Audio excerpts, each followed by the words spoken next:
Hi, everybody. I'm Suzanne McDonald, RCI Science Chair. Hope you're all doing well and staying warm on what is a very wintry day here in Ontario. Thank you so much for joining us for this exciting and obviously topical panel today, which is moderated by science writer, broadcaster, and previous RCI Science Fleming medalist, Jay Ingram. We're going to have 3 short presentations by our experts, followed by moderated questions and answers and audience questions. You can submit your questions or comments in the chat box or comments via Twitter at RCI Science or by email to information@rciscience.ca. And this is just a reminder, please be polite and respectful. We have moderators monitoring the chat box and the comments and taking action as appropriate. Without further ado, it is my pleasure to introduce our moderator this afternoon, Jay Ingram. Most of you already know Jay. He has hosted both the premier radio science program in Canada, CBC's Quirks and Quarks, and its TV counterpart, Discovery Channel Canada's Daily Planet, which is where I first met him. He's written 19 books and wrote a science column for the Toronto Star for 12 years. We are so pleased to have Jay hosting today's event. Take it away, Jay. Well, thank you very much, Suzanne, and welcome everybody. This topic, your brain on stress, is a particularly important one these days. You know, as we approach the 1-year anniversary of living in a pandemic, the threat of the virus is one thing and it's real, but staying inside, wearing masks, avoiding personal contact, especially being unable to see loved ones, these too are significant changes to our normal lives. Significant enough to have some degree of threat in their own right. Now, you'd expect that science and anxiety would increase given those constraints, and we've been living with them long enough now to be able to gather evidence to show that this is true. Life right now is unusually stressful. But knowing that's true, being told that life is more stressful, isn't that helpful? Each of us experience this new pandemic life in a unique, individualized way. And if we're feeling stressed, it's in our own way. The helpful thing would be to know more about stress. What exactly is it? How does it present itself? Is it entirely mine? What influence might I be having on those I'm allowed to be around? And most important, what can I do about it? Some of the triggers might be beyond my control, like the pace of the vaccine rollout. I mean, I can go on Twitter and complain about it, but all that's really going to do is add Twitter-induced stress to my life. Stress is hard to manage if you don't know it well. And that's why we're here today. Our 3 panelists are stress experts, and each has valuable and important things to say about it. Dr. Sonia Lupien is founder and director of the Center for Studies on Human Stress at Université de Montréal. She studies the effects of stress on the brain from infancy to old age, including the differences between men and women in their reactions to stress. She's also developing new educational programs on stress in adolescents and workers. Dr. Lupien has recently published a book called Well Stressed: Manage Stress Before It Turns Toxic. And she is going to explain to us some of the fundamentals of stress. Dr. Lupien. Good afternoon, everyone. It's a pleasure to be here. Yes, so what I'm going to do for the next 7 to 10 minutes, I'm going to show up my slides and try to show you with some graphics exactly how stress works. So here you should see what is written on the screen, the stress response. So let me just start by telling you that although many people will tell you that they know what stress is, for most people, when you do surveys, for example, for most people, they will say that stress is time pressure. And we feel stress when we don't have the time to do everything we would like to do in the allocated period of time. And this is why most people will tell you that children and older adults are not stressed. Why? Because older adults, they're retired, they have all the time in the world, they cannot be stressed out. And children, you know, they don't have all these bills to pay, etc. They are not stressed out. So mostly it is adults that are very stressed out. And As you know, my colleagues will tell you after me, after my presentation, this is not true at all. What we know is that older adults are as vulnerable to adults to the effects of stress, and children as well. So in order to understand, so the first thing I want to tell you, stress is not time pressure. And when we study stress in the lab, we mostly measure what we call the biological stress response. Why? Because so many people have different definitions of stress. It's difficult to grasp a good measure of stress with just taking questionnaires, for example. So we will use the body's response to the stress. So let me explain to you in a few minutes what is the biological stress response, so you can understand what's coming up next with my colleagues. So how does it work? Very simple. Your brain, and I will show you that stress starts in the brain and ends up there. Your brain is a detector of threatening information. That's the job of your brain. As I always say, your brain was not created to fill out form 111 on the corner of a desk. It will do so until there's a threat in the environment. The moment there's a threat in the environment, never will your brain allow you to continue to fill out your form 111. All your attention will go on the threat in order to allow you to do the only two things you want to do if you want to survive. You fight or you get away. So this is the beautiful stress response, and here is how it works. So each time your brain detects a threat that we call a stress, so stress equals threat, it will produce hormones, the name is not important, that will go and activate two small glands located on top of your kidneys that we call the adrenal glands. When the adrenal glands get the message, they will produce stress hormones, the name again is not that important, that will allow you to do the only two things you want to do if you want to survive. You fight or you get away. Let me continue the story now. Whether you decide to fight or to get away, you need one thing, energy. And it is these stress hormones that gave you the energy in prehistorical time, for example, to either kill the mammoth, eat it and survive, or get away if it was too big. And here we are surviving to the mammoth, okay? So basically, this is how it works. Now, the other interesting thing that was discovered about 20 years after this first discovery, or 15 years after, is that the same stress hormones that you're producing in order to have enough energy to kill the mammoth or get away if it's too big, within a period of 8 to 10 minutes, these same stress hormones will go back to the brain. We never thought they would go back to the brain, but they do. And research has shown that when these stress hormones go back to the brain, they have an interesting preference for the brain regions that are involved in learning and memory and in emotional regulation, the way we can control our emotions. And this is how we started to understand in science how stress can impair performance, for example, and how stress can change, lead to rumination, for example, change the way we think because these stress hormones will act on the brain. The second thing I want to give you as an information for your 101 class on the biology of stress is that when we talk about human stress, it is important to dissociate between two types of stressors. You have absolute stressors and relative stressor. And absolute stress is a real threat for your survival. And someone comes into my room and says, fire! I'm not going to start talking to you, asking myself what I should do. I'm going to be out of this place in 2 seconds, and you will only have my Canadian forest in the background, okay? So there's not a lot of absolute stressor these days. Perhaps the COVID is for a certain person, but still, it's not even an absolute stressor for many of us. What we are surrounded by these days is what we call relative stressors. Scientists have shown that there are 4 characteristics of a situation that will induce the biological stress response that will lead you to produce these stress hormones. And whoever you are, wherever you are, whatever your job, whatever your age.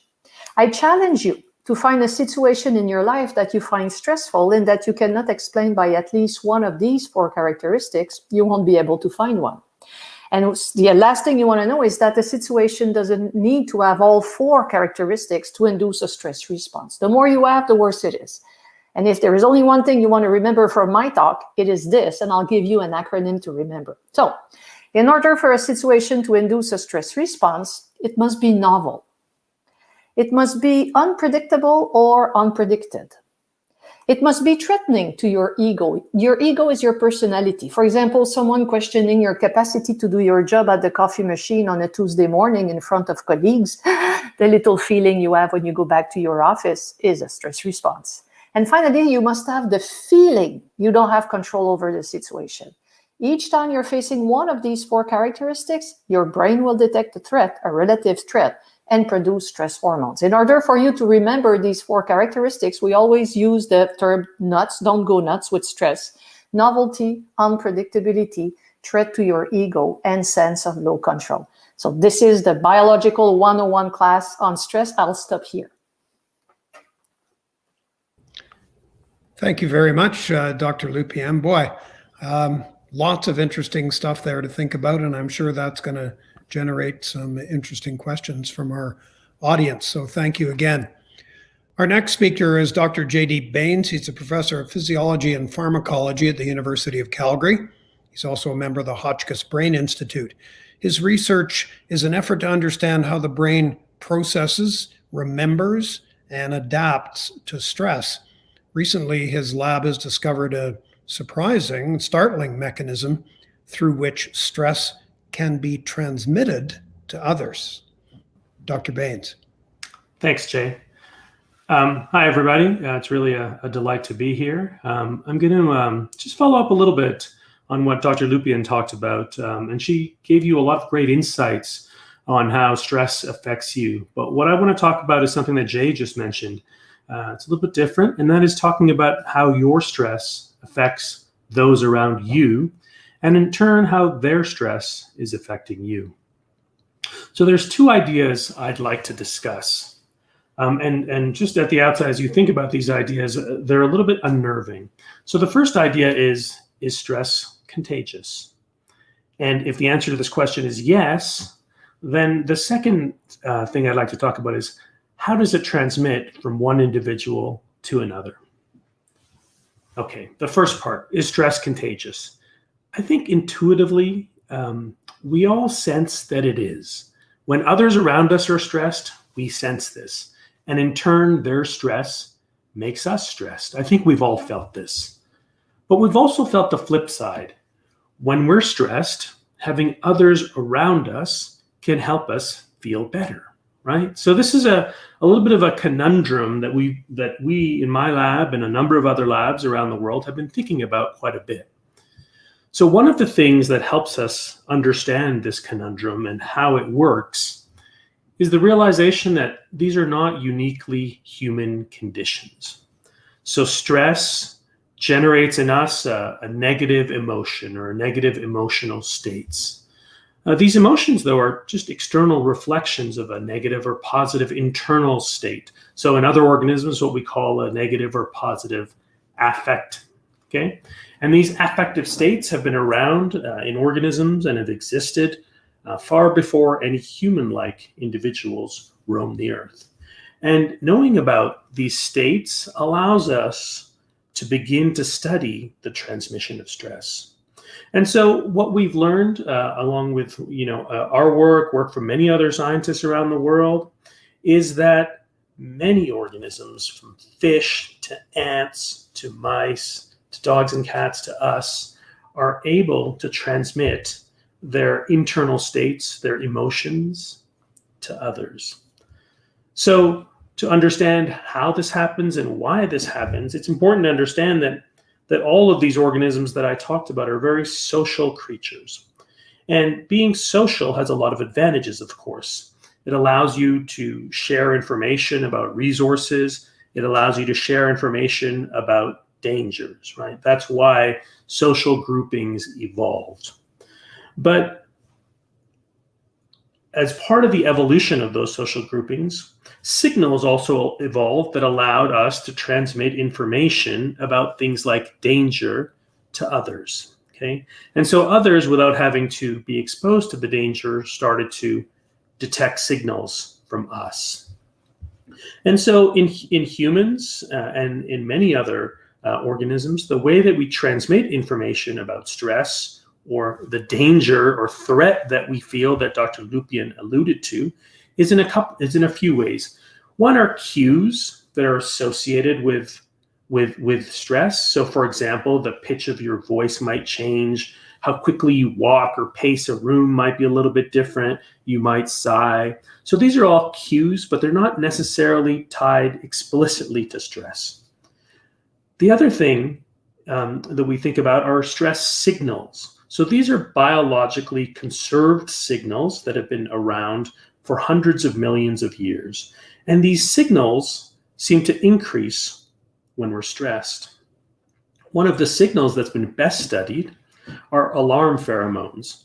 So these are signals that we basically ooze out of us, and many organisms ooze out of them. And these alarm signals, or pheromones, are detected by others around you. But here's the really interesting part. Although others can detect these signals, they're not consciously aware. So the cortex, the part of your brain that does all the kind of heavy lifting and interacting with the world and helping us figure things out, the cortex is not necessarily aware that you're sensing these signals. But other parts of the brain, the hypothalamus, where the stress center that Dr. Lupien talked about is located, those regions of the brain are very sensitive to these stress pheromones that are released by others. And those areas turn on very quickly. In fact, in our experiments that we've done in the lab, this is using mice as a model system for the things that we study, what we've shown is the changes in brain that occur following stress. Actually, those exact same changes happen in individuals that were not themselves stressed, but just interacted with stressed individuals. And so not only does stress transmit, but the consequences of stress on the brain of a stress recipient are really not that different from the effects of stress on the individual exposed to the stress. So it's, not all doom and gloom. There's kind of a benefit to transmitting stress and to having social groups. And one of the benefits that we've uncovered, and I think if many of you think about it, you'll understand and feel that there's some truth to this idea. One of the benefits is that transmitting stress or interacting with others in a social group when you are stressed is actually beneficial for you. So we were able to show in the lab that interacting with others in a social group helped to erase or buffer the effects of stress in the individual that was stressed. But the really interesting and fascinating part of this is that we only saw this in females. So there's lots of ideas around why this might be so sex specific, why social groupings of females might buffer the effects of stress in an individual better than males, and we can discuss it later. But I think when I speak to my friends and my family members and I tell them that we've discovered this, everyone kind of nods their head, because we intuitively have this idea in our society that women are very good at sharing and kind of dissipating the stress, whereas men seem to kind of hold on to this stress in a very different way. And what we're doing right now is trying to explore the biological mechanisms for why this might be the case. So I think I'll leave it there, and we'll wait for questions and see where this goes. So thank you. Thanks very much, Dr. Baines. Our third speaker is Dr. Alexandra Fiocco. She's in the Department of Psychology at Ryerson University. She's director of the Stress and Healthy Aging Research Lab. She's trying to identify predictors of cognitive aging and well-being in later life and those elements of lifestyle that support healthy aging. One element that would support healthy aging, and in fact, a healthy life throughout the lifespan, is coping with stress. And that's what Dr. Fiocco is going to address. Dr. Fiocco. Thank you, Jay, and good afternoon, everyone. So let me just get right into it, coping. So what is coping? Coping can be defined as cognitive and behavioral efforts that a person engages in to manage specific either external or internal demands that are appraised as stressful. So that appraisal piece is really important. And remember, Dr. Lupien talked about how we may appraise a certain environment, especially say a relative stressor. Now, much of the research in coping stems from the efforts of Dr. Susan Folkman and Dr. Richard Lazarus. And so a lot of this coping, or at least the model of coping, stems from the transactional model of stress that Richard Lazarus actually developed. And these two scientists developed two broad coping categories. So we have problem-focused coping and emotion-focused coping. And the difference between these two broad coping strategies is that problem-focused coping strategies are strategies that aim to directly manipulate the stressor, the thing that's causing the stress. Whereas emotion-focused coping strategies are those strategies that aim to change your perception of the stress or how you're relating to that stressor. Now, of course, there's been a lot of research over the past few decades, and these two broad categories have been extended further to create a more comprehensive model. So we could also look at coping strategies as an intersection along two dimensions. So we still have problem-focused coping and emotion-focused coping, but we could also further divide these two categories into approach and avoidance coping. So I've inserted a few specific strategies within each of these quadrants. Now, with respect to what's adaptive and what's maladaptive, what works and what doesn't work, the research is very messy for a number of reasons, a lot of it being methodology. And so there's no gold standard in measuring coping strategies. And, it really depends on the context or the stressor that you're dealing with. What's important, however, and what we do see that shows up over and over again is that, whether or not you have control over the situation will determine whether problem-focused coping is adaptive. So if you have no control over the situation, then using problem-focused coping strategies might actually increase that sense of stress. Whereas emotion-focused coping strategies may be more effective in those contexts where you have no control. And this is actually called the goodness of fit hypothesis. So there needs to be a fit. Most importantly, however, flexibility is key. And so what you want to do is you want to have a toolbox of coping strategies, a toolbox of coping skills so that you could kind of pull out these different strategies from your toolbox depending on the context or the stressor that you're managing. So again, the coping literature is quite messy, and I always like to take a more comprehensive view. So over the last few years, I have been focusing more on lifestyle behaviors. Now, our lifestyle behaviors can really support how we manage the stressors in our life. Life in itself can be quite chaotic. And so there's no such thing as a life without stressors. So it really is, what are we doing? How are we engaging in life every day to ensure that we can manage our stress? And so I have a few lifestyle behaviors listed here.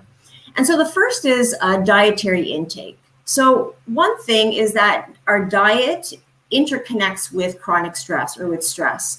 For one thing, research shows that about 2/3 of us are hyperphagic, meaning that we tend to engage in emotional eating when we're feeling stress. And the thing is that when we engage in emotional eating, we're not eating healthy things like carrots and celery. We tend to gravitate towards foods that are palatable, foods that are high in fat, high in sugar, high in salt. And so even though initially, emotional eating can dampen our stress response, over the long run, this can be a maladaptive coping strategy because it can increase our risk for type 2 diabetes and other metabolic disorders. It's also important to consider what we're ingesting. So how much caffeine, how much nicotine do you take in? So what we know is that nicotine and caffeine are sympathomimetics. So they actually mimic our sympathetic nervous system, meaning that they increase our stress reactivity to stressors. Another important thing to consider is our dietary pattern. So are you eating a healthy kind of Mediterranean type diet, or are you engaging or eating a more Western type pattern that's high in fats and processed foods? Dietary pattern is associated with healthy body. So in terms of Western dietary pattern, this is associated with increased inflammation in the body, and inflammation in the body is tightly connected with our stress sensitive systems. Also, I have vitamins here. So with chronic stress actually depletes our water soluble vitamins. So it depletes our vitamin C, it depletes our our B vitamins. So if we're not getting this in our diet naturally, then we may want to think about supplementation. Physical activity is the second lifestyle behavior. So what we know about physical activity is that it has been shown to strengthen our immune system.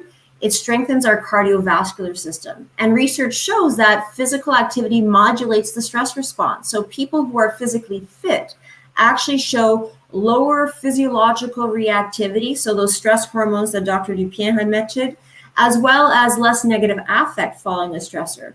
People who are physically fit are also better at recovering from a stressor as well. Social engagement. So social engagement, of course, we know that social support is considered a powerful buffer of stress. Now, Dr. Baines talked about, well, maybe not in all cases, right? There might be certain contexts where that social engagement might actually be contagious and might actually increase our stress. So generally what we have seen in the literature is, there was an interesting publication in 2010 that suggests that social isolation is the equivalent of smoking 15 cigarettes a day. Research does show that social engagement and social support is associated with enhanced immune function, which is tightly connected with stress management. It's also been shown to modulate the stress response, but again, there's a bit of caution here in terms of what the literature shows. So whether or not stress or social support can buffer stress is really dependent on your individual characteristics. So individuals who have this trait of being a little less agreeable, more disagreeable, may not benefit from social supports as much as someone who scores high on trait compassion, for example. Also, the quality of the relationships are very important.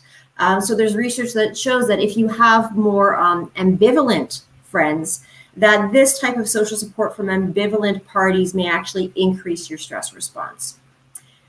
The final piece that I wrote here is contemplative practice. So of course, my research does look at mindfulness training and compassion training in the context of family caregivers of persons with neurodegenerative disease. And family caregivers are seen in the literature as being a model of chronic stress.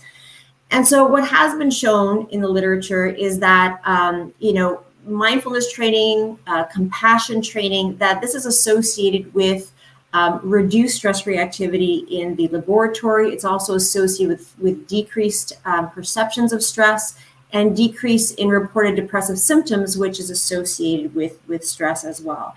Now, of course, this is an area that's quite contentious in terms of the literature, but generally what we're seeing is that the cultivation of resilience and attitudes that align with some of the coping strategies that I showed you on the other slide, such as acceptance, meaning making, positive reinterpretation. These are the things that we're sort of cultivating with mindfulness and compassion training.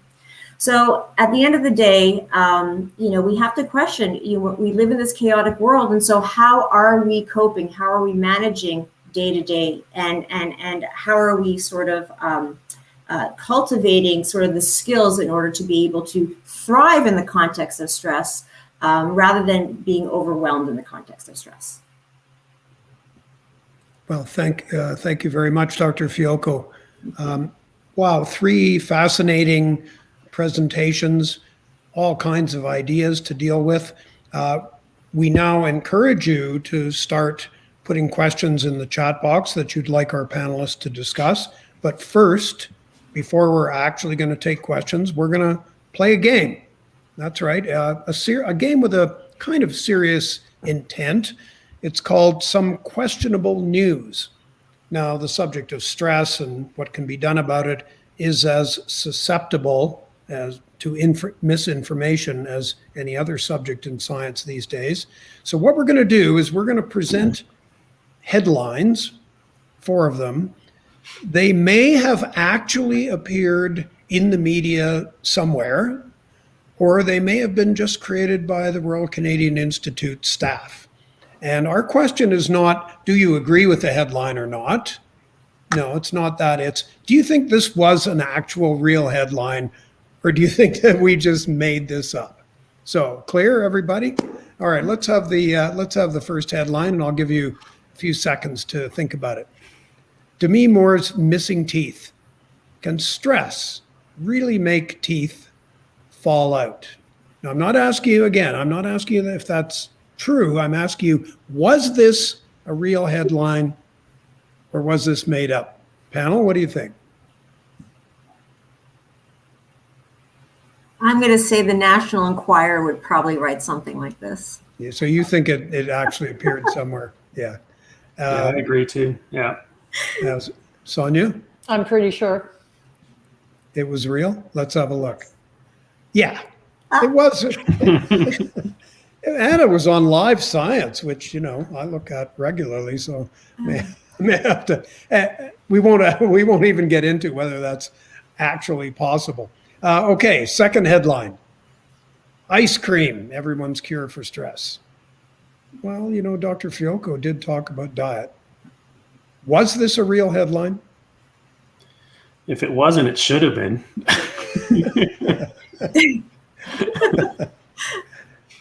Okay. I'm going to say yes. Yeah. Are you saying yes, JD? By that Yes. comment? Yes. Okay. Absolutely. Okay. They all go for it's a real headline. And look, there it was in the science. Boy, I'll tell you, these are pretty highfalutin places that we've seen these headlines at. Okay, next one. Panel's right so far. Don't think about it too much. Feeling good in quarantimes. Gee, I wish I'd thought of that word. Okay, real? Made up?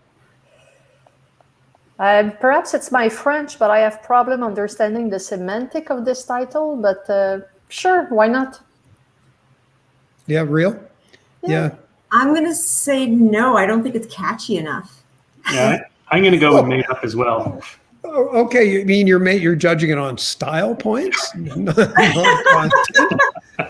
Okay. Everything is possible, you know. Oh, these people are just too smart. Okay, and our last headline: dark chocolate eliminates symptoms of anxiety and depression. New research. I'm going to say true. True. I'm teaching a class Tuesday on scientific journalism and these types of titles, and I'm pretty sure it's true. Okay, let's have a look. Sexy. Yeah, okay, so the panel, wow, this has been excellent. I don't know how you at home have done, but it would be hard to better the panel. Can I just say something about that, Yeah, Jay? sure. The word eliminates. And I just want to give an advice to the public. Many times when I give a public conference, people come to see me and say, listen, I've read somewhere that they found, you know, the cure for depression and it's whatever, drinking grapefruit juice or something like that. And it says that, you know, it's cured, it eliminates, etc. And the answer I always have is the following. I say to the person, you know that every scientist in the world wants to have the Nobel Prize, right? Yeah. Then, do you think that if it was really true that someone could eliminate depression, that they would not have won the Nobel Prize by now? You see, so it doesn't make sense sometimes when you have these, you know, extraordinary claims like this that, you know, no one picked it up beside the journalist. Well, and let's not forget that whoever wrote that article didn't write, in most cases, doesn't write the headline. And the headline writer is simply trying to draw eyes to the article. So the article might have said, for some people, at some points, stress might be slightly reduced.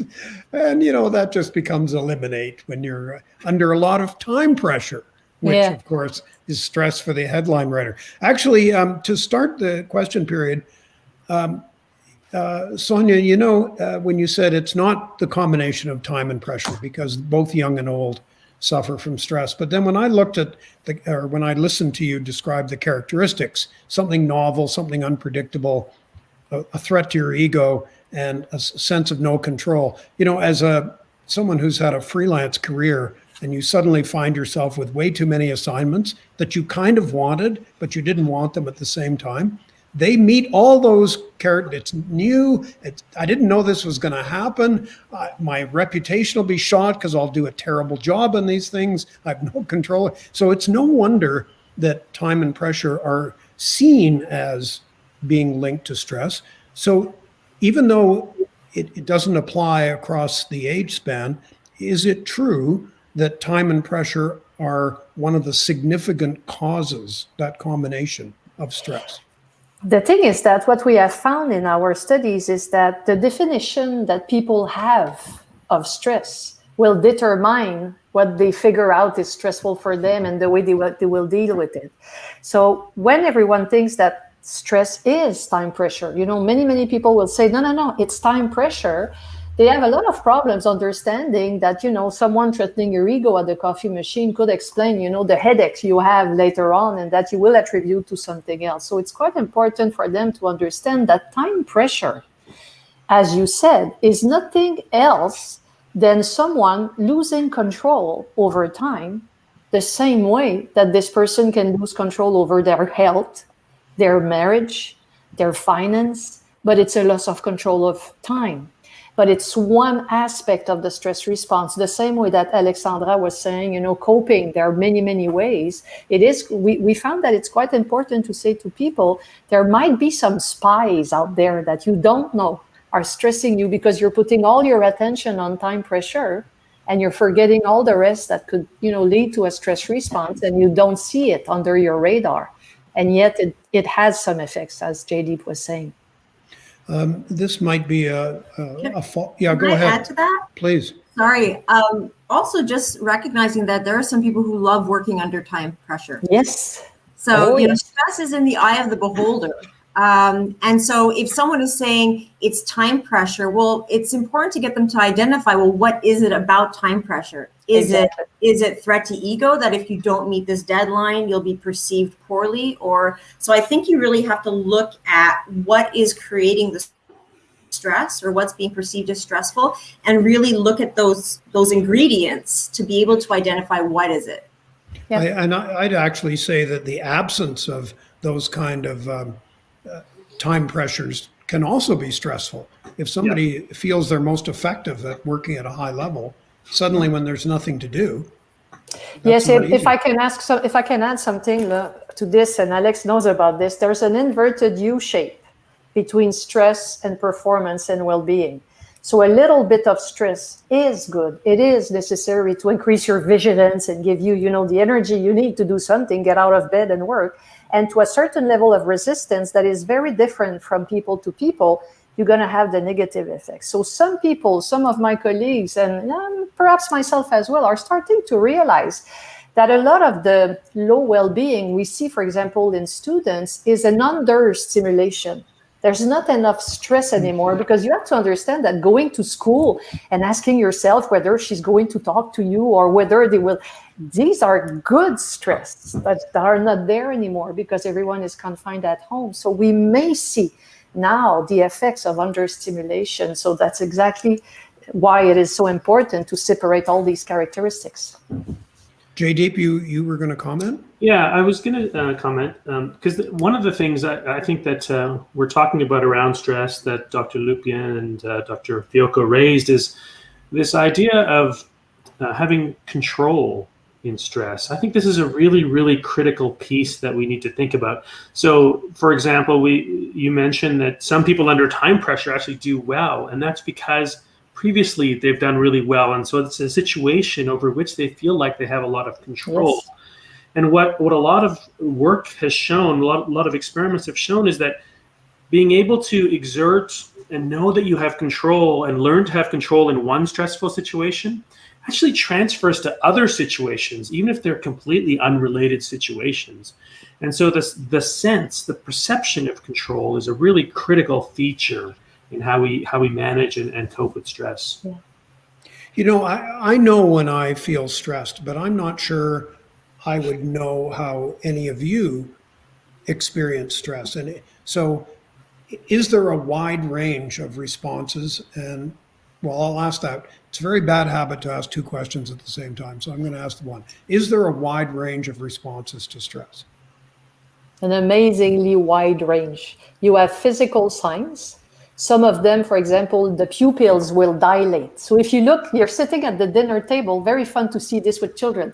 I did that all my life with my children. So you're sitting at the dinner table and, your son is getting a stress response. You're not sure. Look at his eyes. the pupils will dilate. Why? In order to let more light into the eye. Why? So you can see in the dark. Why? In case your mammoth attack you at night, you're going to be able to kill it. It's a beautiful stress response. Your cardiac rhythm will increase to send more blood to your muscles so you can be very strong. You know, if you try to separate two children fighting at school, you're going to say, my God, they're so strong. They're not strong like this in normal life, but they are having a stress response. Another sign, you're going to have a digestion problem. Why? Because digesting takes a lot of energy. And it is as if the brain was saying, it's not time to digest. It's time to kill a mammoth. So all the energy you would take, I'm going to send it to your muscle so you can be very strong. So, and what you have to understand is that you have different signs in different people.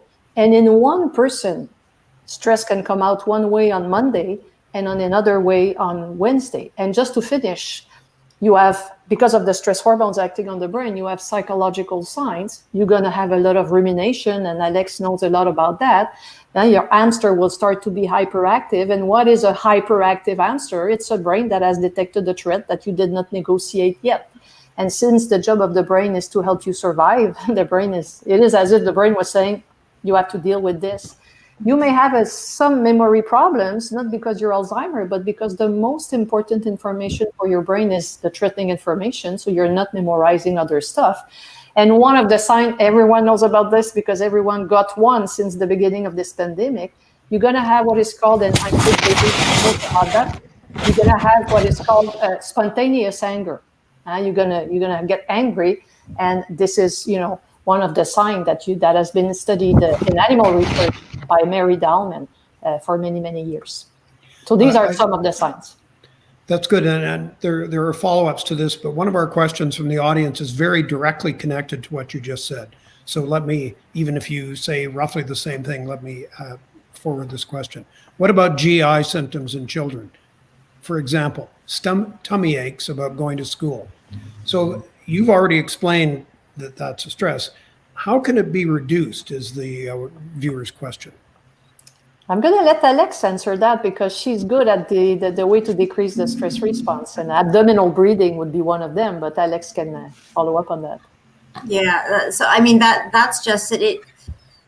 There's a lot of work being done in the field of mindfulness with children now. And one thing is that, it's great to learn strategies at any point in our lifetime, but of course, the earlier we learn how to regulate our attention, our behavior, and our emotions, the better for us throughout the lifespan. So there's a lot in terms of mindfulness and self-compassion training that's going on in children. And so as Sonia mentioned, belly breathing, diaphragmatic breathing is very effective at reducing that stress response. It actually is it's antithetical to stress. So by engaging in deep diaphragmatic breathing, you're actually shutting down the sympathetic branch, and you are facilitating the parasympathetic branch. So these two nervous systems that are part of our autonomic nervous system that describes this physiological stress response that we engage in.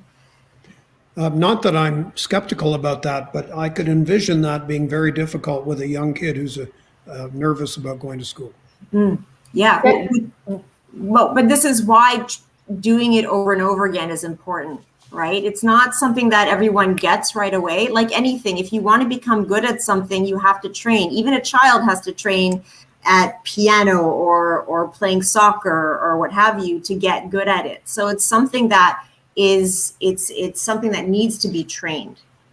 And if I may add something that we have started to study in the lab, to answer your question, we have to normalize the brain response, stress response. We're pathologizing everything these days. Being stressed for the first day at school, being stressed before an exam, it's not only normal. You want to have a stress response. The problem is that no one ever said that to these kids. So what it does, it creates what is called anxiety sensitivity. Now, what is anxiety sensitivity? It's the fear of being stressed out. So remember, I told you when you're stressed out, your body sends you some cues that you're having a stress response. You're sweating, etc. For some reason, some kids and some adults, when they receive this message, they freeze. They have a panic attack. And for many years, scientists didn't know why, and we're starting to understand. These kids are 14 years of age, let's say, or 8. Since they were born, each time they read the social media or anything, they read about the negative effects of stress. Stress will kill you. Stress is bad. And after this, we are surprised that a young child who's having a normal stress response before the exam totally freaks out. So I think that as a parent and as scientists and as journalists, it is our duty to normalize the stress response and say, no, this is normal. You're going to have stomach ache. It's normal. This is your brain getting prepared, for example, to go fight or whatever. And if we do this, you will decrease significantly these stress response. So we have to go on the positive sides. Jaydeep, I'd like to switch to you because there are a couple of questions related to your experiments, but could you just give us a more detailed picture of a typical experiment in your lab that leads you to the idea of stress being transmissible? Sure. So as I indicated previously, we work with mice as kind of our model system to try to understand stress. Model systems are great for stress because stress has been conserved through evolution for hundreds of millions of years. And so the parts of the brain that are engaged by stress are pretty much the same actually in lower organisms and in people. So it makes for a great model system. And so the experiment that we do is we usually have 2 mice, and in our experiments they're the same sex and they're siblings, and so they've been together for all of their lives. We take one mouse out and we give it a stress, and so things that are stressful for mice are putting them in some water and making them swim for a few minutes. You can give them a shock to their foot. You can prevent them from moving, so you make them immobile. Then you bring the mouse back and allow it to interact with its sibling for 20 minutes, 30 minutes. And and then we can measure hormones in these mice. We can, while they're interacting, we can look at their specific behaviors. And then we can look at what happens specifically at the areas of the brain that Dr. Lupien talked about that execute or initiate the stress response that are in the hypothalamus. And so what we found is that stress hormones go up obviously in the stress mouse. They also go up in the other mouse that interacts with it. The behaviors of the mice are really very different. The mouse that is not stressed spends a lot of time interacting, chasing, trying to engage the other mouse that has been stressed. And it's through this interaction that the unstressed mouse picks up this pheromone cue. And then the final thing to look at changes in brain function, what we've shown is that changes in the way cells in the brain talk to each other after stress are actually mirrored in the mice that were not stressed, but just interacted with the stressed mice. So it's beneficial. It's not beneficial to the sibling that was never stressed because that mouse now becomes, or at least shows some of the stress changes. I think again, we have to go back to this idea of what is beneficial, how we frame beneficial and not beneficial.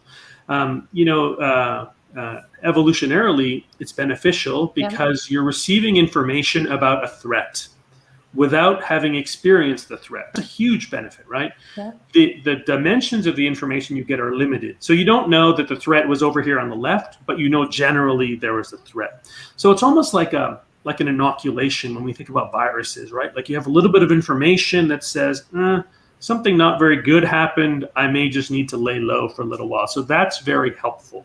Now, if it continues to happen over and over and over, that might not be beneficial. I mean, when we have behaviors like this and transmission of information that is preserved through species in evolution, that happens because there's decidedly a benefit for the organism. And so it took us a while to try to get our head around why would we be transmitting stress to others? And the reason it continues to exist is because that signal has some importance and conveys information that can be helpful. What's the effect on the mouse that was originally stressed? Yeah, so that depends on if it's a female or a male. Yeah. In males, the effect is negligible as far as we can tell. In females, it's really interesting. The effects of stress seem to almost reverse. So the effects of stress go down. Its cortisol or stress hormone levels decrease. Its changes in brain function go back to almost a normal state. And as you increase the number of partners that it goes back to from 1 to 2 to 3, then in females, you can't even detect that they were stressed. And so we actually don't know how this happens. We don't know the mechanism for the underlying biology behind it. But it's really just a really fascinating series of observations. Okay, so I'm glad you answered those questions because we have some questions related to that. One is, does the sex specificity, got that right, mean that only females release stress pheromones? Do the pheromones have to do with other sex-related hormones? No, both males and females release pheromones. As far as we can tell, they release them equally well. So that's not an issue. It doesn't seem to be related, that part anyway, to any sex hormones. The cells that control the release of pheromones in the brain are the same cells that Dr. Lupien talked about that initiate the response to stress. So it's this really concerted response to not only get your body to do the things it needs to do, but then to also broadcast the signal so that those who are close to you, very, very near to you physically, can start to detect that there's a threat. And a skeptic would ask you, I'm not asking you this, a skeptic would ask you, Yeah. how safe it is to translate the results in mice to humans. So work like this has been done in humans. So people have looked at the transmission of anxiety, for example, in students taking exams, right? And how that affects performance. And so I think that the results on things like this translate really well into humans. Yeah, I'm sure that Dr. Lupien has thought about this. Yeah, no, but actually it's called stress resonance in humans. So German scientists have shown this. So let me explain. If I take a human being, I bring him to my lab and I stress this person and I measure the stress hormones, they will increase. That's normal. Now, I bring this person, this is the person, I stress this person and it increases the stress hormones. And then I bring another person and I say to this second person, you are not going to be stressed. You're safe. You are just going to observe this one being stressed. So you're the observer. And I measure the stress hormones in this observer and they will increase at the same time as the stressed out person. And what the German scientists have shown is that the closer the two people are, daughter, mother, and husband, wife, the more, it's called stress resonance, the more stress resonance we will have. So it's not this, we cannot get to the mechanism like Jaydeep is doing in rats because, cannot open their brain. But basically, this has been shown over and over in humans as well. Well, what's Okay, also been shown in terms of sex differences, it gets more complicated in humans because we also have gender differences, right? So we also have to consider that. And there is research to suggest that men benefit from social support from their female. So all this research is done in heterosexual couples, but that men benefit more from social support from their partner than do females. And in some cases for females, it can actually enhance the stress response when their male partner is in a laboratory undergoing some sort of psychosocial stressor. So it is really complicated. It's extremely complicated. It gets more messy as we look at humans. Yeah. Jay, if I may just take this advantage, because I'm a scientist having a question for Jaydeep, and I would like to take the opportunity, because this is a question that the public always asks me, and I don't know the answer. So perhaps Jaydeep, you will help me answer the public. The main question, and this is such a good question, people come in and said, okay, if I can resonate my stress, can I resonate my calmness? Can you take someone who is very calm and decrease the stress response of someone else? Do you have any data on that? We don't have data. It's a question we've thought about a lot. Not just calmness, but happiness, the other side of a negative state, a positive state. So there's a little bit of data from an Italian lab that suggests that that mice are very good at detecting both a negative state and a positive state in others. So they'll tend to, if you have a mouse that's a neutral mouse or a mouse that's they have this experimental way to make mice happier, that a mouse will actually go towards the happier mouse more than the neutral mouse. And a mouse will go to a negative or unhappy mouse more than a neutral mouse. And so the two sides of emotion are the ones that they are detecting. And, I was thinking about this just last night, because we can understand how negative states transmission of those might be beneficial, because it helps you avoid danger.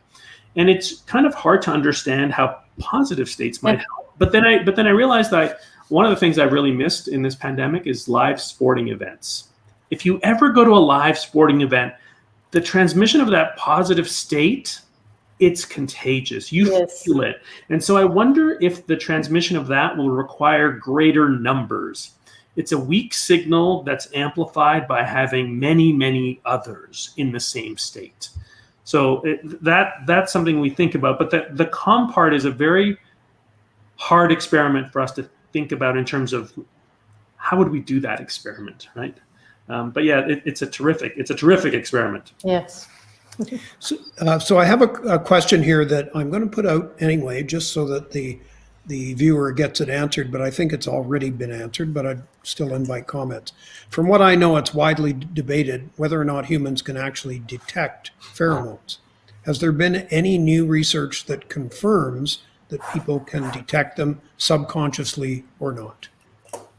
So there's a beautiful set of papers from an Israeli group looking at the transmission of signals associated with fear or threat versus, so what they did was they basically put towels under people's arms when they were skydiving, right? Or their t-shirts, and they kind of squeezed out the t-shirts, and then they did the same with people who just exercised. And the signatures of those are very different. People can detect the difference in smell. But what they find is that if they were to pipe those into a room through the ventilation at a level where people don't consciously perceive those signals, it still changes their arousal, their kind of sweatiness in their palms. It changes the variability of their heart rate.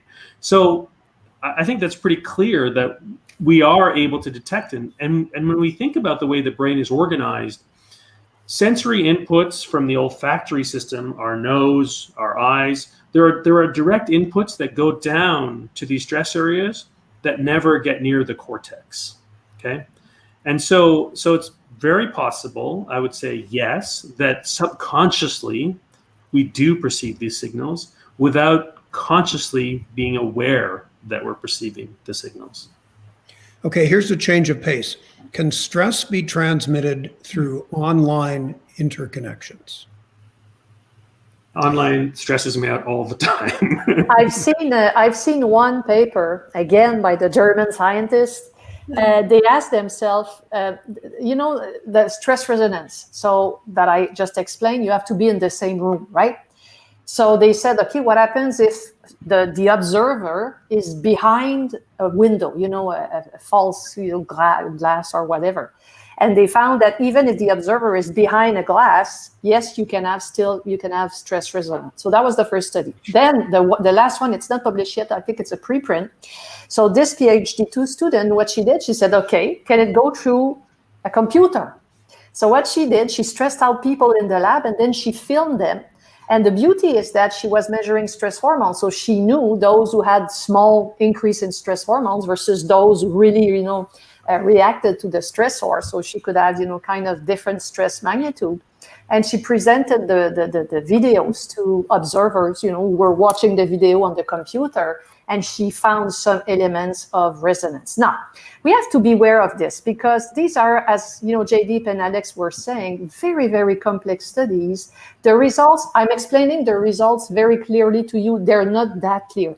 There's a lot of, gray zone. I mean, we want this to be true, but we will need much more studies before being totally certain that this is something that is happening every time we see someone stressed out on the screen. Well, it's my opportunity to go completely off topic because the same sort of thing has been done to try and answer the question, can people tell when somebody is staring at them from behind? And these experiments were done 100 years ago first with somebody in a chair, let's say 5 meters away from the person who isn't looking at them. But then they were concerned that the negative results or positive results just meant that somebody rustled in their chair, and that meant they were turning to look.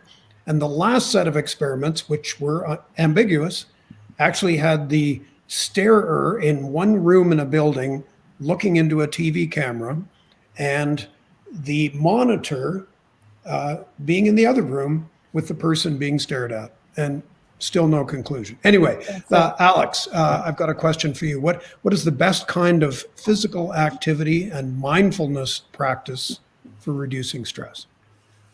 Well, for physical activity, aerobic exercise is found to be most beneficial. It increases or it strengthens your cardiovasculature, so it helps you to manage, it buffers the stress response a bit, and it also shows to be very helpful in terms of what it's doing in the brain. So it increases chemicals in the brain that are important for healthy brain function, and it influences parts of the brain, such as the hippocampus, which Dr. Lupien mentioned, which is important for learning and memory, but it also plays a role in our stress-sensitive system. So aerobic training and that could just be going for a brisk walk. You don't have to go crazy and do a step class. Just go for a brisk walk. In terms of mindfulness, with mindfulness, it's the way that mindfulness is being sold is very simplistic. And so it's not just about sitting on a cushion and focusing your attention for a particular point of time. That's part of the formal practice, but it's also about cultivating certain attitudes, such as acceptance, recognizing when there's judgment that shows up, and also this normalizing of the experience, normalizing that stress is a universal experience. Suffering, which is stress, feeling discomfort, that this is universal and that it's okay and that it will pass. So, in terms of my own personal practice, it's a secular mindfulness meditation practice that also includes compassion meditation, but that's sort of it's difficult to answer that question on this platform with just a few minutes.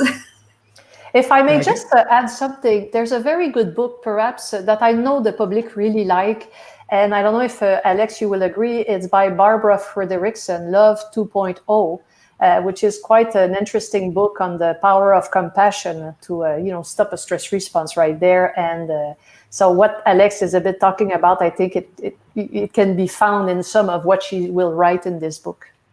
Yeah. I mean, Fredrickson, she developed the broaden and build model, which is in the area of positive psychology. And positive psychology is really a foundation for a lot of the work that's being done in mindfulness. So the notion of compassion, through compassion training, you actually are able to broaden and build your resources, which helps you to manage stress and actually be very resilient.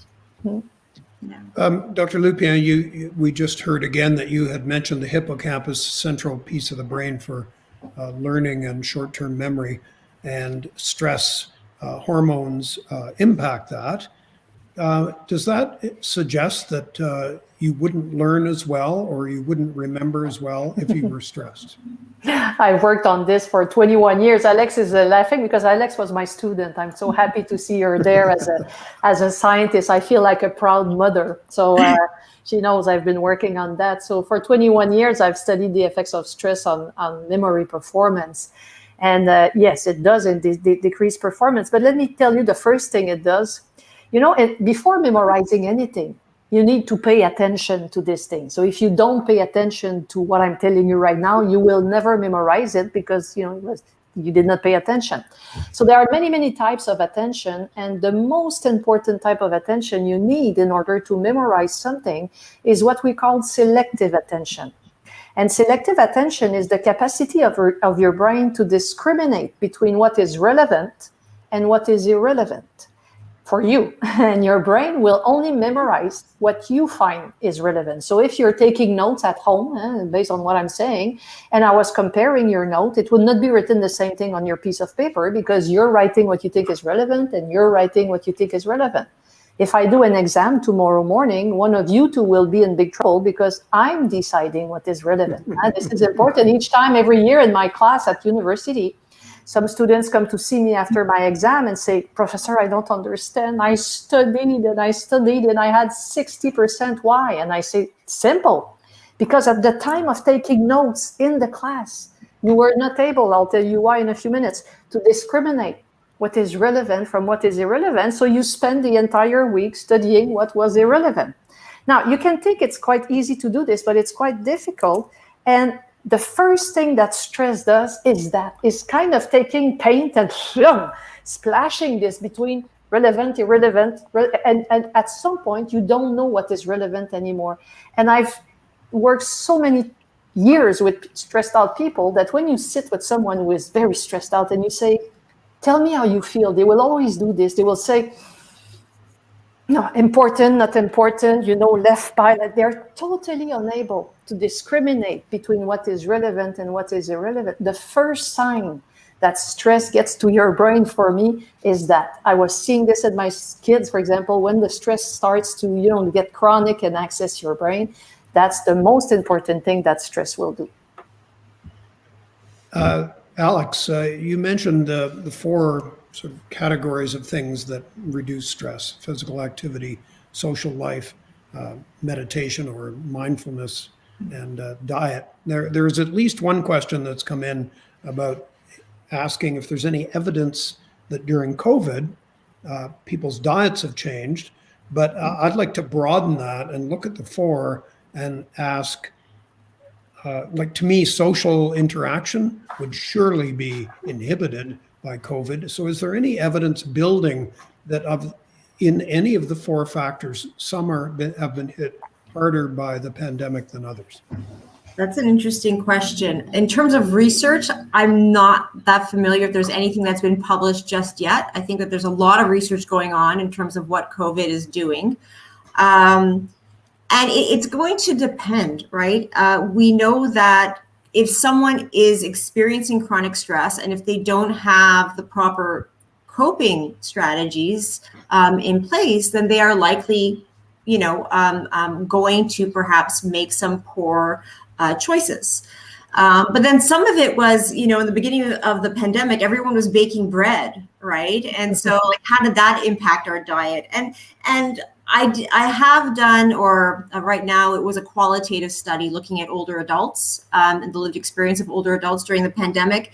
And some of them talked about, the fact that they were baking bread and baking for their neighbors and everything. And then they noticed that everyone was gaining weight. So they kind of stopped doing that, right? In terms of, so there's a lot of anecdotal stuff out there. In terms of the research, I haven't read anything myself. But that being said, again, it's going to depend on the individual. Again, some people will manage the stress or feeling overwhelmed by engaging in emotional eating. So there are people that are going to do that, but there are others who won't. There are others who will make it a point to ensure that they're getting out, to remain physically active, who will set time to meet with friends and family via Zoom, to have dinner together or to have a glass of wine together. So it really is going to depend on the individual. You're really interested in the effects of stress in older adults. Surely some of the most heartbreaking images that we've seen have been people in long-term care homes that can't actually physically interact with their families. So I understand there may not be significant research on this yet, but would you anticipate an increase in stress in people who are confined and unable to interact with their families? Yeah, I would. Stress, increased loneliness as well. And so increased loneliness, increased depression. And I would definitely, again, planning on research. There's some research that we're planning right now, and one is an intervention research study because of the need that's being seen in these long-term care homes, and many of the residents who are showing signs of increased loneliness and low mood due to the pandemic and the restrictions around it. I'll throw out this question to everybody: any evidence that of the effects of pets on stress? Oh, I've done many studies on that, and You've done many studies on every I've done single many question I've asked. But you know, people call me. This is a nice story. One day, the phone rings, and there's a guy at the other end of the phone. He says, "Sonia, my name is Robert. I'm blind. I have a service dog, and I'm a scientist, and I work for this foundation who provides service dog for blind people. And I think that service dogs would be good for children who are, they have developmental disorder like autism, who are nonverbal. But I have a problem, Sonia, because since these kids don't talk, I will not know whether the dog is doing good or bad, and I want to know before I, train these dogs to give to these kids." So I said, he says, can we measure the stress hormones? So at least we will have an idea if we're doing bad. So I said, let's do this.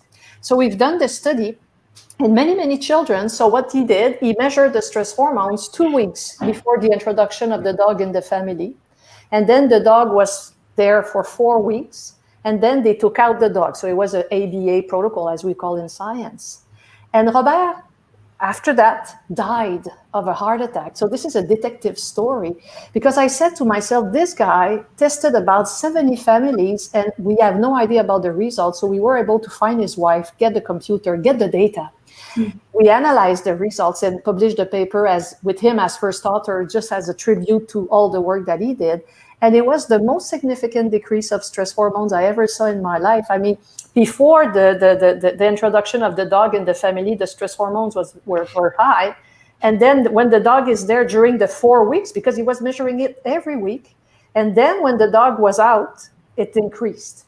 So with the results, I went to see the president of the foundation. I said, that's not very nice, because we now know when the kids don't have the dog. So they gave back the dog. It's $10,000 per dog to the families.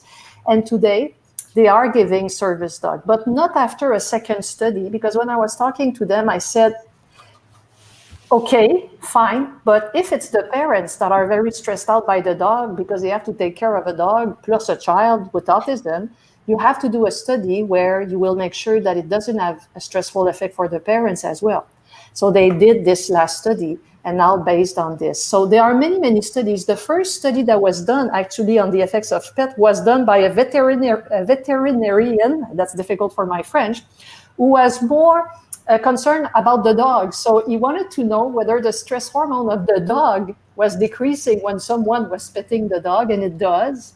And then the psychologists came in, they said, no, we're interested in the guy petting the dog. They started to study the person who was taking care of the dog, and it's a significant decrease as well. But there's a trick. You need to love dogs, because if you don't, it won't have any significant effect for sure. So there are quite a lot of studies now out there, and I'm collaborating on a very nice study now. They're using these service dogs to help children from youth services, for example, who have to go and be witness for their parents, in court. This is not fun for the children, and sometimes it can be quite a traumatic experience. So they're using these service dogs in order to help the child deal with the stress response, and we're studying the effects. So many, many studies now.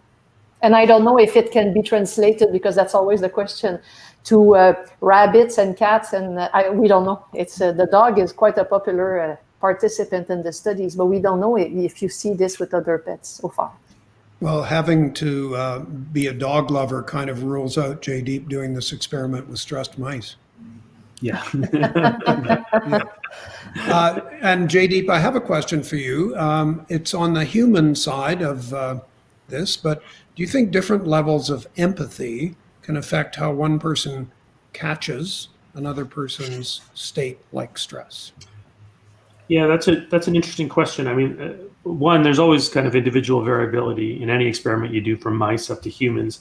I think when we think about empathy and what empathy is and different levels of it, what we're actually talking about, if we can make it a little bit more scientific, is that different people have different levels of sensitivity to others' emotional states. And so if you have a different level of sensitivity, that may mean you choose to interact more or less with somebody who is stressed.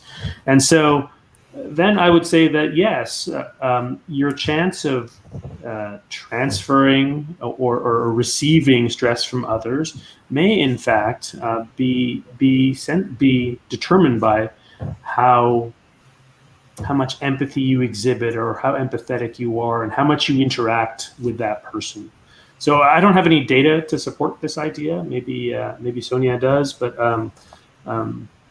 yeah, it's really a great question. But in human, yeah. So go, Alex.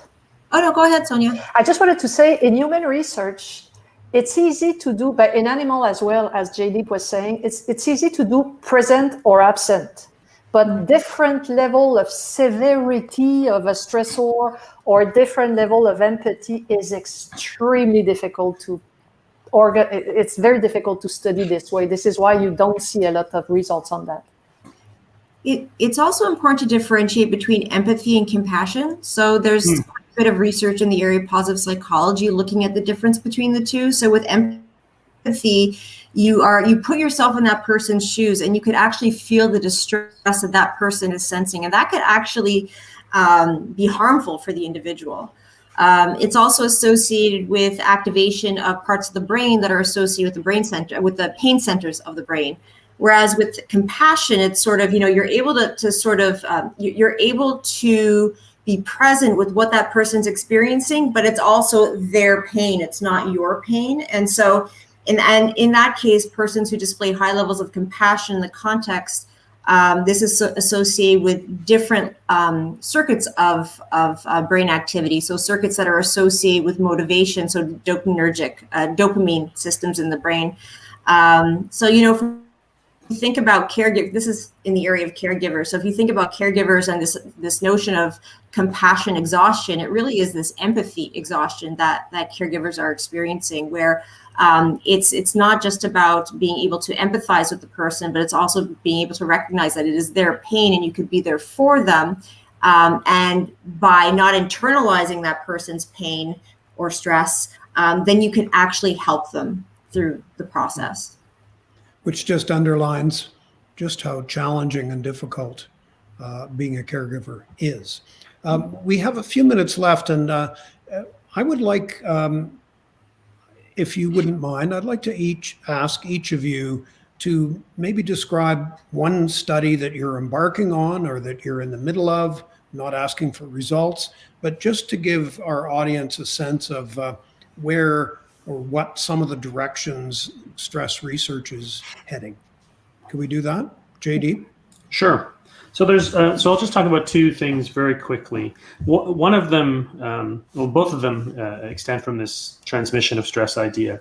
One of them is really thinking about this concept that is emerging, that social interactions, that there's a pressure to interact socially, just like there's a pressure to make sure we control our level of body fluids. So it's a kind of a homeostatic function. That's what social interactions are.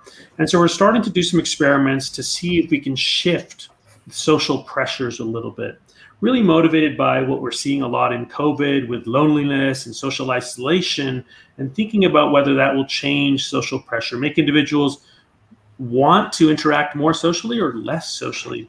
Will it change their ability to discriminate signals associated with stress? Will it make those sharper? Will it make those duller? How will that affect their behavior? I think that's really an interesting question. The second one that we're thinking a lot about, and we've touched on this, we talked about how stress affects memory, learning and memory. And so we're thinking about how transmitted stress affects learning and memory. So if you pick up the stress of somebody else, is it going to affect your ability to recall critical information? And what are the areas of the brain that, one, detect that signal and then interfere with your ability to remember things? Nice. Alex? Well, one study that I have not started yet, but this is something I hope to start in the fall, is a mindfulness for caregiver study. So sort of extending on the work that I've already done, looking at the benefits of a mindfulness workshop for caregivers of persons with dementia. looking at the impact on cognitive health, psychosocial well-being, the impact that it may have on the care recipient as well. So how effective, is there an increase in effectiveness in terms of being a caregiver in that context, but also looking at some of the underlying biological changes that may happen, in particular looking at inflammation in the body. Sounds complex to me. Sonia? Well, two studies. The first one is on stress mindset. So I alluded to that earlier. So stress mindset is the definition you have of stress. So you can have negative stress mindset and think all the time that, stress is bad, toxic, you're going to die from it. Or you can have a positive stress mindset. It was a very well-known comedian told me, like, the only time where I didn't have the track before, the stress before a presentation, I was very bad. So exactly that. So, and in one of the studies by a woman named Crum, what she did, she brought people in the lab. Some people had negative stress mindset and some people had positive stress mindset.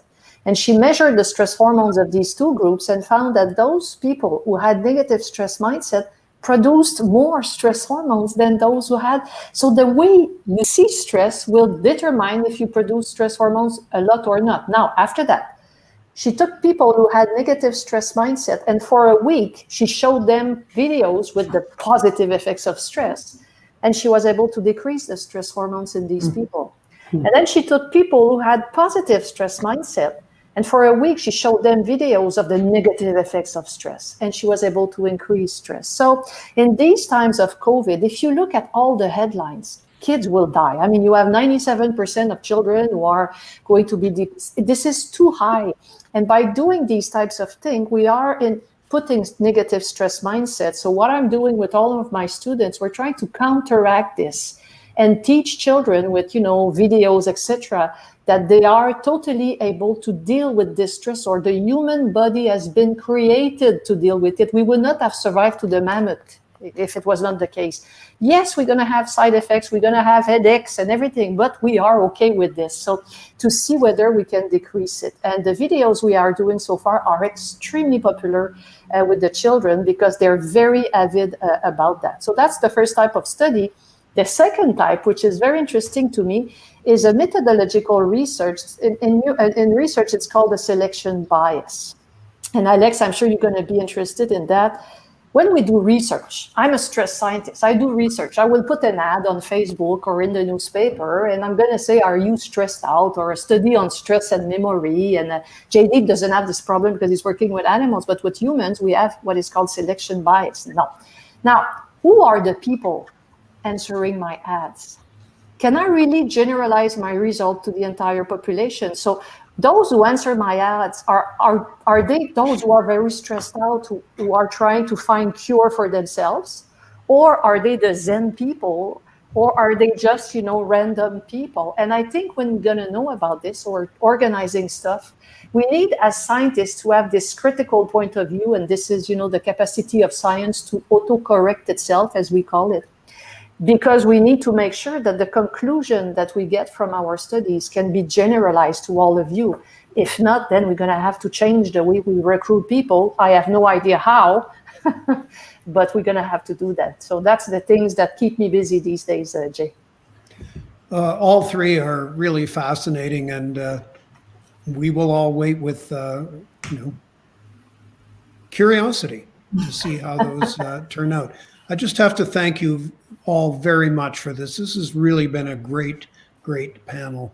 Alex, Sonia, and Jaydeep, really appreciate you taking the time to educate us all about stress, how to deal with it, what it is, and again, to talk about your future work. So thank you very much. Thank you, Jay. Thank you for inviting us.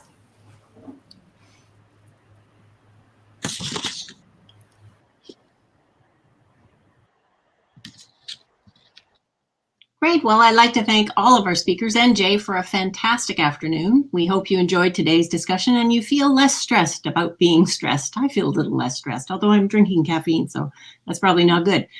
Please share your feedback with us. Let us know what you'd like to see from us in the future. There's a link in the chat box that you can share your feedback. And if you're able, please consider supporting our free programming. Visit rciscience.ca/donate for more information. Again, link in the chat box.